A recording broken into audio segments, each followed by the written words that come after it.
tudo é sala de aula. Eu enxergo, porque eu não tive a oportunidade de fazer faculdade, então eu fiz a faculdade da vida. Eu aprendi na faculdade da vida que é tudo sala de aula. Qualquer situação que me acontece é uma aula que eu preciso tomar nota. Isso aqui eu quero pra minha vida, isso aqui eu não quero pra minha vida, isso aqui eu descarto, isso aqui eu levo. Olha pra você vende água na praia, irmão.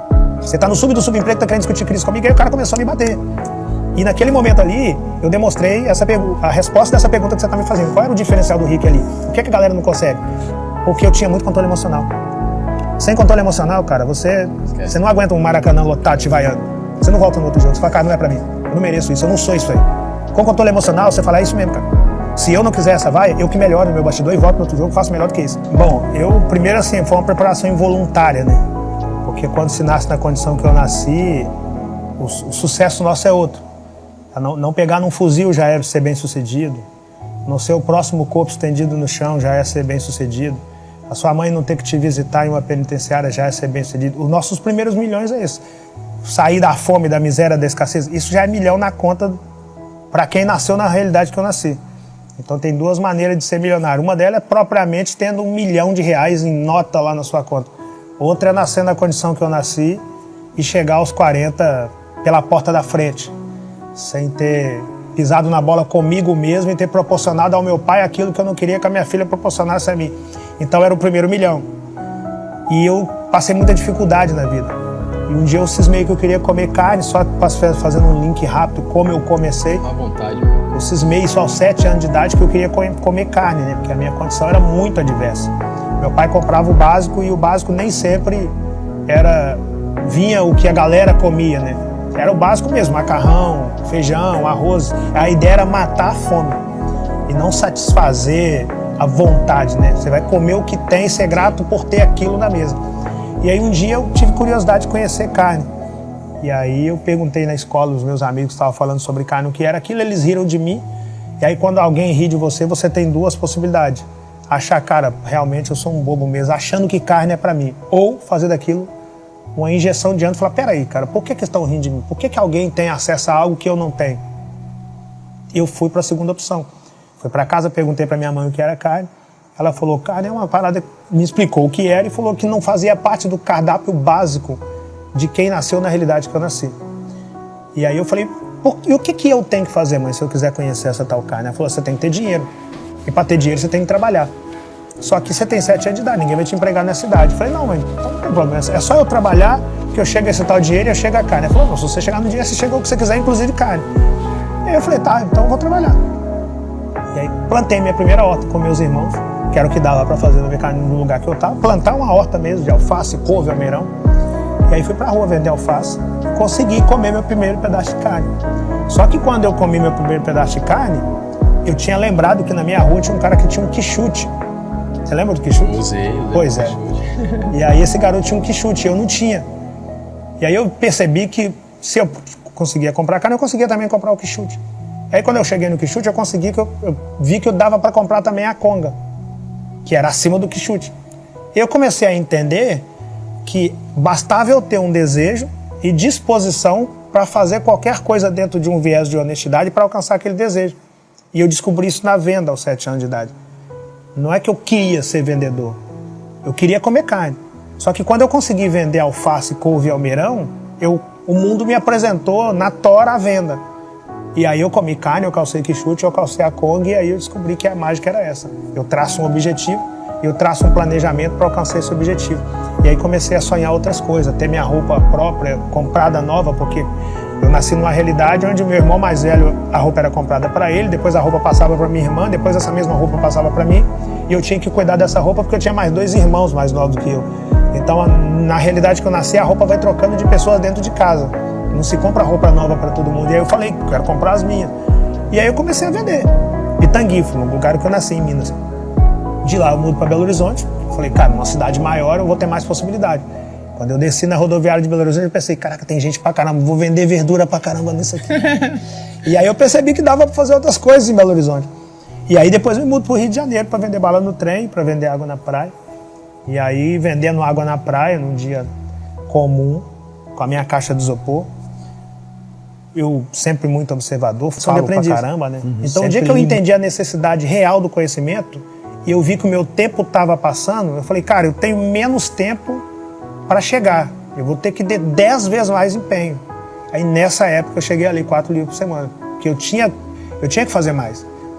O empenho que eu tinha até naquele degrau não só me conduziria a resultado baseado naquele nível de empenho. Esforço mediano, resultado mediano. Esforço extraordinário, resultado extraordinário. Então eu dobrei meus esforços para dobrar o meu nível de conhecimento. Quantas horas você ficava por dia? Qualquer tempo vago para mim era leitura. Então tinha dia que eu ficava 6, 7 horas lendo. Na época de correr atrás de trabalho, que... Anotando também? Eu tenho uma memória fotográfica, eu costumo dizer. Então eu sou um cara muito de memorizar as coisas.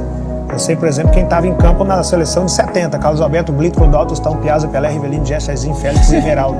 Eu sei isso assim porque eu li uma vez isso. Eu não esqueci nem a ordem da foto oficial. Eu sempre tive essa ideia da memória fotográfica. Então, no período que eu estava lendo 4 livros por semana, foi o período que eu entendi que eu tinha menos tempo e que eu precisava ter o mesmo conhecimento que os demais. Então, tinha uma galera muito à minha frente e não adiantava reclamar que eles estavam à minha frente, porque os caras tinham tido algum tipo de privilégio e eu não tinha tido esses privilégios. Eu entendi isso, falei, cara, nesse período eu preciso esforçar mais do que esses caras para tentar alcançar o nível de conhecimento que esses caras têm. Porque se esses caras conseguem o resultado que eles conseguem com esse conhecimento, eu preciso ter esse conhecimento. Não era garantia que eu ia conseguir aquele resultado, mas se eu tivesse o mesmo conhecimento, eu me colocava em condição de igualdade para aquele jogo. Cheguei na praia vendendo água num dia comum, e aí eu sempre falei muito, que eu entendi em um dado momento da minha caminhada, que o relacionamento é o que você tem de mais precioso. O relacionamento proporcionou esse encontro nosso aqui. Então o relacionamento é o precioso. 20% de qualquer coisa é talento, 80% é relacionamento. No futebol, inclusive, vários não conseguiram chegar porque eram bons jogadores, mas péssimos em relacionamento, em postura, e aí fica pelo caminho. Na praia, a mesma coisa. Eu tinha que a praia, o público da praia muda todo dia tem um outro público ali. Então isso me forçava a conhecer pessoas todo dia, oferecer meu produto todo dia para novas pessoas, e isso para mim era muito bom. Aí um dia eu estou oferecendo um produto para um grupo de turista, e um desses turistas estava falando de crise, estava falando que o Brasil já estava numa situação que não dava mais para apostar no Brasil, que ele estava indo embora do Brasil. Eu terminei de vender água para um cara e virei para esse cara e falei que o Brasil não estava em crise. Aí ele virou para mim e falou, você pensa que você é quem, cara? Você é a crise. Olha para você vende água na praia, irmão. Você está no sub do subemprego, está querendo discutir crise comigo, e aí o cara começou a me bater. E naquele momento ali, eu demonstrei a resposta dessa pergunta que você está me fazendo. Qual era o diferencial do Rick ali? Por que a galera não consegue? Porque eu tinha muito controle emocional. Sem controle emocional, cara, você não aguenta um Maracanã lotado te vaiando. Você não volta no outro jogo. Você fala, cara, não é pra mim. Eu não mereço isso, eu não sou isso aí. Com controle emocional, você fala, é isso mesmo, cara. Se eu não quiser essa vaia, eu que melhoro no meu bastidor e volto no outro jogo, faço melhor do que isso. Mas essa vaia só vai me motivar. E eu sempre fui isso. Eu sempre usei o controle emocional ao meu favor. E por não desenvolver o controle das emoções, a galera não consegue suportar o caos. A galera não consegue suportar uma vaia no Maracanã. A galera não consegue suportar alguém falando que você é a crise. A galera não consegue suportar uma adversidade. Então eu sempre fui emocionalmente controlado. Eu desenvolvi a arte de ter a habilidade de juntar os meus cacos e voltar para a arena depois de uma queda brusca. Tive berço, que é muito importante. Certo. O meu pai, apesar de ser um cara que estudou pouquíssimo, estudou a 4ª série de grupo, ele é um cara muito emocionalmente controlado. E minha mãe quase morreu num derrame cerebral em 1985. E meu pai tinha, 30 e poucos anos quando isso aconteceu. Aí no leito ali do hospital, com a minha mãe com sangue derramando na cabeça, o médico virou pro meu pai, quando ele chegou com a minha mãe no hospital e com os filhos, o médico virou pro meu pai e falou, pode chamar os filhos para ver a mãe pela última vez em vida, porque ela não vai passar dessa cirurgia. E ali meu pai chamou os filhos para fazer uma reunião com os filhos e falou, olha, nós nos comportamos como uma empresa, onde eu sou o líder, a mãe de vocês é outra líder e vocês são nossos liderados. E segundo a medicina, a mãe de vocês não vai passar dessa data. E se isso acontecer, eu, líder, vou precisar de vocês, liderados, para suportar esse momento comigo. Então meu pai demonstrou ali, numa possibilidade de perda da esposa, que minha mãe está viva até hoje, para a honra e glória do Deus que servimos, 38 anos depois daquela cirurgia, ela está viva até hoje. Mas naquele momento ali, meu pai não tinha a menor noção de qual seria o resultado daquela cirurgia. Ele já demonstrou um controle emocional absurdo. Ele não chegou na frente dos filhos no desespero, no choro. Nós estamos perdendo, corre lá para ver sua mãe que ela está morrendo. Nem um segundo ele fez aquilo. E meu pai é tão espelho para mim que eu um dia perguntei para ele, pai, o que é aquilo que o senhor fez no dia do derrame cerebral da minha mãe? Ele falou, o nome daquilo é controle emocional. Alguém precisava transparecer firmeza e convicção de que dava para passar por aquele momento sem surtar. E eu, como líder, precisava ser esse alguém. E aí eu aprendi ali, falei, caraca, cara, se esse cara quase perdeu a esposa, tem filho aqui que tá amamentando ainda, e ele suportou aquilo, contou até 10 e suportou para passar essa informação para os seus liderados, eu preciso aprender sobre essa aula. Porque para mim, Diego, tudo é sala de aula. Eu enxergo que eu não tive a oportunidade de fazer faculdade, então eu fiz a faculdade da vida. Eu aprendi na faculdade da vida que é tudo sala de aula. Qualquer situação que me acontece é uma aula que eu preciso tomar nota. Isso aqui eu quero para minha vida, isso aqui eu não quero para minha vida, isso aqui eu descarto, isso aqui eu levo. Vi meu pai ter aquela postura e perguntar ao meu pai por que daquela postura e não me esquecer daquela postura e não me esquecer dessa parada do controle emocional foi muito importante para mim. Naquela época eu não entendia sobre gestão das emoções, o termo controle emocional. Certo. Não existia, não tinha internet, não tinha nada disso. Eu era um garoto perdendo a mãe também, igual meu pai perdendo a esposa.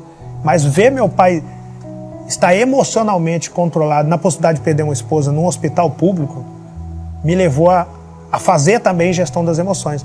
Então eu sempre cuidei das minhas emoções no mesmo caos. Porque você imagina um garoto que encarou a fome, a miséria, a escassez e escolheu o livro ao invés de escolher o fuzil, já é gestão de emoção. Sim. Porque é mais rápido. No lugar onde eu nasci, o fuzil é muito exposto. No lugar onde eu fui criado, o tráfico é muito exposto. É muito sedutora a ideia. Eu nunca fui convidado ao tráfico por causa da minha postura. Eu costumo dizer que a sua postura determina até que convite que vão te fazer.